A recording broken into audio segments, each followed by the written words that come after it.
a quick video on charting. So we're going to start with Discord. So we're going to go to our Discord app, and of course you can use this on your phone as well.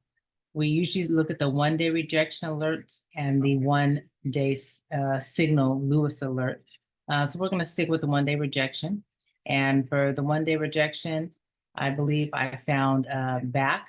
So I looked at these three, but I think back I'm going to go with.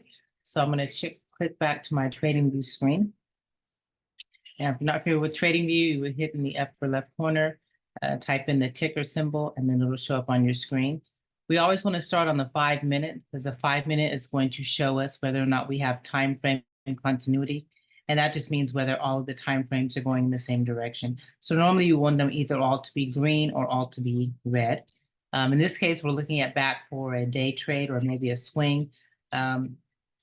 So it's okay that the day is not green and the week, but ideally you want them, all to be the same. But we have good continuity for a day trade. So we're going to go ahead and chart this one. All right, so we're going to go to our day time frame. You always chart on the day. If you get to your screen and it looks like this, you can bring it down a little bit. Or if you're like me, I always just hit refresh here and it resets my screen. And then I hit the plus key to space it out and make it a little bigger. And then I can widen it by stretching the numbers on the right up and down. All right, so once again, we're on our day time frame. You always chart on the day. That's where we're going to put our entries. So we always want to chart off of our actionable candle. In this case, we have a rejection candle. So I'm going to come over here to the left. I'm going to click here for trend lines, and we're going to get us a horizontal ray. And we're going to put our entry right at the top of the wick. We're going to click on the line. All of the entries are green. So I'm going to make this a green line, and it's going to be a dashed line. And I'm going to label this my call entry. And so we have our call entry, meaning if price goes above this line, that's going to be our trigger to look at the setup, see if we're going to enter the market. Let's come back and get another ray. And we're going to put it at the very bottom of the wick. And this is going to be for our put entry. All of our puts, we're going to chart them in red. So let's change that from green to red. I have my template saved here. So I'm going to put entry.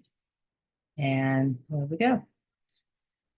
So if price drops below this level, that's going to be our cue to start looking to get into the market on a put. Now we're going to chart our price targets. So we're going to come back and get another ray, horizontal ray, and we're going to come back to our entry, and we're going to go to the next highest wick. The next highest wick is this red candle here. We're going to click our line, and it's going to be white. So we're going to put all of our targets in white, and I like the dotted line. And I'm going to come down here. We're looking at a call entry. So our first price target for a call, we're going to label that. All right, let's go ahead and grab another horizontal ray. We're going to come back to this candle here. We're going to go to our next highest candle. And the next highest candle will be this one here. All right, so let's go ahead and label this. I'm going to click on my line, and this is going to be my price target 2 for my calls. And we like to do 3, so I'm going to get one more. Come down here, get my horizontal ray. This is my highest wick, so we're going to go to the next highest, which would be here. All right, and we're going to label this price target 3 for our calls. Okay, you might be wondering why we didn't do this candle here where it's not in order. You want to go in order. So the next closest candle to the one we're looking at, the next highest would be this one here. All right, so now we're going to do the same thing for our put entries. Let's come down and get our horizontal ray. Let's go to our entry. And we want to find the next lowest wick. In this case, it's going to be this one right here. And you kind of have a clue right here, right? You see this red line. This is a level that price has respected, and it's already marked for you. So we're going to go ahead and put our horizontal right here. We're going to click on it, and this is going to be our first price target for a put. So our PT1. Let's go ahead and grab another horizontal ray so we can put our second price target. So I always like to line it up with the last place where I was. And I'm looking for the next lower wick. And in this case, we're going to be coming back, and the next lower wick is going to be this level here. And this is going to be our price target 2 for our put, so PT2. Click OK. And let's go ahead and do one more. My horizontal ray. I'm going to start here, my next lowest wick. You can see it's identified by this buy zone here, this blue line is called a buy zone, and this is where buyers have tried to push price up. So it's already a level that's marked for us. So we're going to pick our horizontal ray. I'm going to double click here, and we're going to label this our price target 3 for our puts. Okay, and I'm going to stretch the numbers out a little bit bigger so you can see the screen here. All right, if you're like me, every now and then I like to share my chart. So you would come up here to the camera, click the camera, and you can download it. You can copy the image and paste it somewhere else, or you could share a link. So I'm going to go ahead and download the image. And I'm not going to change the name. It has the name of the ticker and the date, so I'll just hit save. All right. Now, once you've charted it on the day, you want to go back to your time frames, and we're going to click the next time frame lower than a day, which is a 4-hour.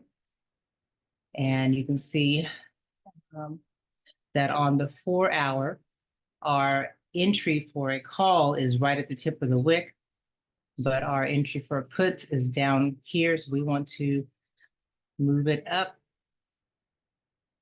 I'm going to grab the line and we're going to put it right at the bottom of this candle here.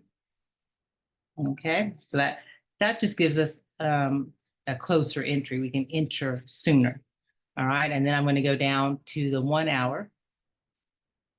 And once again, on the 1 hour, you can see our call entry is right here on this line. And now our put entry is right here at this level.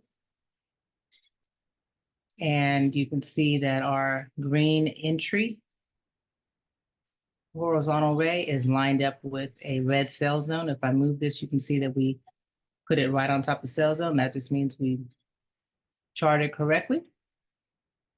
All right, and you can check here too. This is our PT1 target for a put, and it's also lined up right on that blue zone. So when you're charting, a way to check that you've got your levels correct once you've done your chart is to come down to the 1 hour, and any levels that have been identified, your lines, your price targets would line up with those. And so you can see we did a good job doing that. If you want to adjust it, then you can adjust it so that it's right on top of the line. All right. So this is a quick video on how to chart. Take you back to your 4-hour, your 1 day. And so this is your chart. Once again, this is going to be your entry. Price currently right now for back is right here.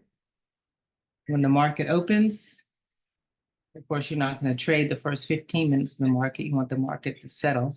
So when the market opens, you may have to adjust your levels based on the next printed actionable candle. But this is our chart.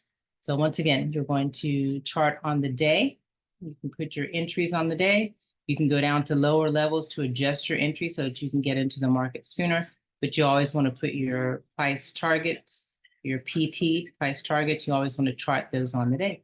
And so this is what your chart would look like.